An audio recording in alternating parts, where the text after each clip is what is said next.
It's officially race day. We're getting everything ready. We got a checklist here. A Rain X. We might want to. We did that. Oh, okay, sweet. And a fog yesterday. Brand new tires. Tires mounted the right way. On the ground. You can see the pits are bustling. We are frantically getting everything ready. We got 2 cars to prep. I can't be talking on this thing too long, but the cars are all ready to go. They look clean, they look good. Got GoPros mounted. There's a million cameras mounted in this thing. We're gonna go live streaming it. So if you guys got to catch that on the feed, that's awesome, and I'll be cutting in as much of that as I can. And other than that, ready to go. We've got our Continental ECFs mounted up. We've got fresh brake pads installed. Everything on the inside's good. I stuffed a little GoPro action right there. Check our pressures. That is local. It's gonna be a good day. I'm excited about this. It's gonna be so much fun. Hopefully everything goes well. It's gonna definitely rain. That's just gonna suck. It's gonna rain! Too bad, so sad. Learn how to drive. Now I'm walking down pit lane. Got all the fuel jugs filled up, ready to go. Car's ready. And then it's gonna be a rolling start. There's 4 classes in this race, all on track at the same time. It's gonna be pretty sick. Well, a very good morning to you all from Daytona International Speedway. This is the World Racing League. 14 hours of racing today. It's our only long single-day enduro of the season for the 2022 World Racing League season. So this one's a bit special, not least because we're at Daytona, but certainly because we're going to run into the darkness tonight. You ready to do this? Yeah. It's like my 2 most famous friends. We've got something like 75 cars on the grid. I think we've lost 1 or 2 this morning. We did see 1 car, some Cayman, getting pushed into the paddock. We're going to see different types of cars. Driving-wise, it's quite a simple track. A lot of stop-start corners. It does give you an opportunity for overtaking quite often in the lap. Braking performance is going to be really important because the braking zones here tend to be very long. They're very straight, so you can use the absolute maximum. But turn 1 is probably the longest braking zone, but that's partially because it's on a corner, so you can't use the max braking performance of your car. All right, give us your strategy here. What are we doing? You're starting the race. We're Step 1, don't this up. we're bringing the car back for all my teammates, baby. That's Woo! right. Hell yeah, Daytona. Don't hit shit. Great day, man. Yeah, you too, bro. All right, kick ass. Yeah. All right, he's gonna kill it. Woo. The pace truck, such as it is for the GTO field, leads the nearly 30-car strong field onto the front straightaway. It'll be GTO first, then GTU, then the general production field to follow a couple of seconds later. She's gonna call the Green flag is in the starter's hand. Green flag waves very early. Go, go, go! Good start from the 701, so the field being led away twice now by round 3 racing. The number 147 from Moorhead Speedworks in second, but a good, call it about 10 car lengths behind that number 701. The Big Mission car, as always, a great jump right off the green flag. This is kind of a hallmark of the way that team runs their races. It's a really, really strong start for them, and they've managed to get on the podium, and now hounding the back of the number 147 on the exit of turn number 3, down into the kink for the first time. The GTO leaders head down the back straightaway for the first time through the bus stop, where I think we're going to see quite a bit of action throughout the course of our day today. And we can take a breath. I think it's a clean start from just about everybody, Scott.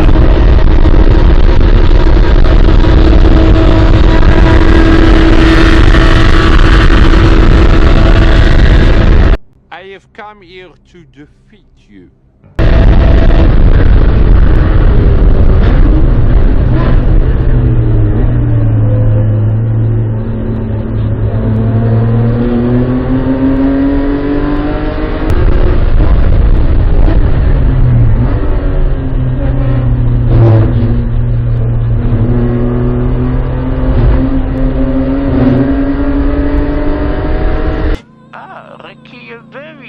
Enchanté! Hey, it's me!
It's really unfortunate for these guys.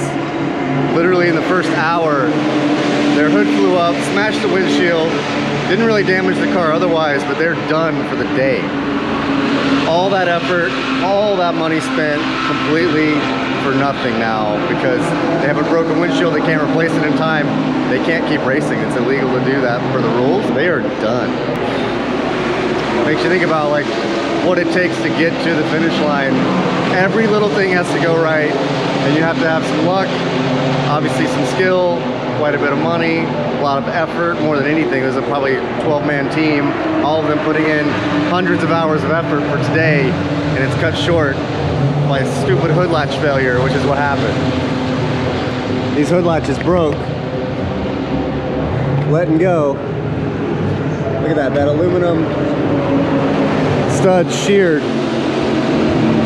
And that's it, that's all it takes. We're done. God, I feel bad for them. So hopefully we have a little better luck. Time to get serious, go out there and kick some ass. I gotta drive as smart as I possibly can. This is a 14-hour endurance race with 4 drivers on the team. So each of us are gonna do about an hour-and-a-half stint. The car's ripping, all the cameras are set up, it's really cool.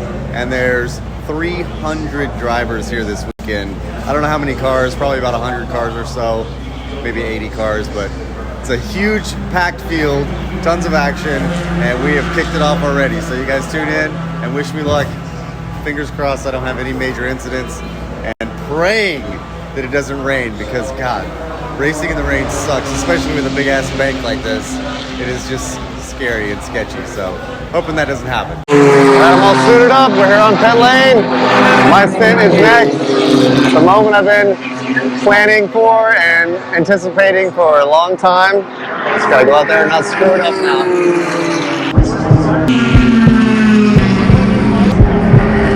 Come in this lap. Come on, baby. Shake and bake.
So something you guys might not know about this, it's multi-class racing. I know I kind of mentioned that at the beginning of the video, but that means there's cars of all different speeds, of drivers of all different skill levels, all on the track at the same time. These guys in front of me are not in my class, so I'm not really technically racing them. And same with this Boxster right here. He's a class or two below me, so you can see I can easily pass him. It is a lot of fun to kind of dice it up with these faster and slower cars. Makes you definitely have to have a lot of track awareness, check your mirrors all the time. You can see here in the bus stop, I'm able to get really close. I really dived in right there and tried to carry a lot of momentum. I might have taken that corner a little better than him, but right when we get back out on the bank like this and they get a chance to really stretch those legs, that M4 is clearly much faster than me. So, you know, part of the multi-class racing is a lot of fun. Try and stay with them as best you can. I'll get in the draft, I'll get in there and play, but you also need to make sure that you're not battling or blocking or doing anything stupid for these other cars while you're going, you know, 140, almost 150 miles an hour, and you're not even really racing each other.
Concentrate, Sammy, please.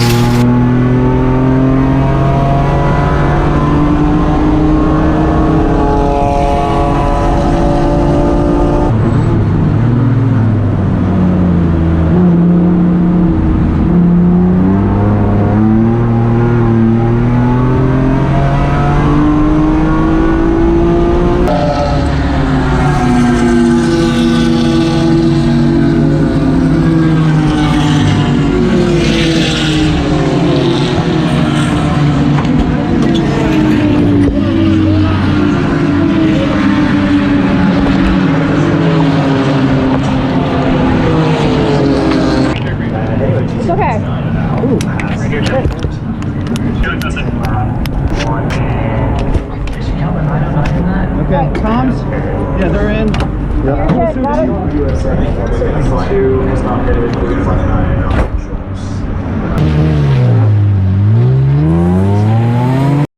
My first stint went amazing, you guys. So good. No incidents. Did great. Killed it. Woo! Brought the car back in one piece.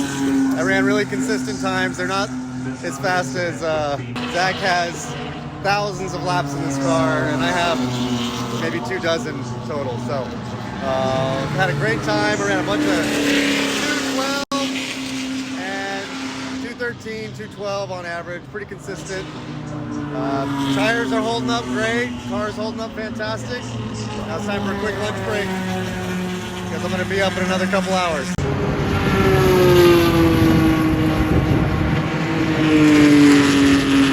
Update. Freaking Florida weather, man. It's raining sideways!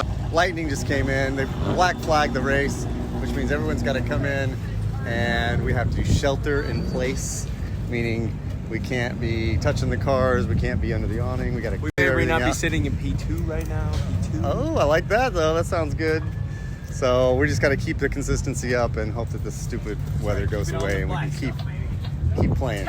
Dear 8-pound, 6-ounce, newborn infant Jesus. Why? It was supposed to stop raining, not get worse. Damn it.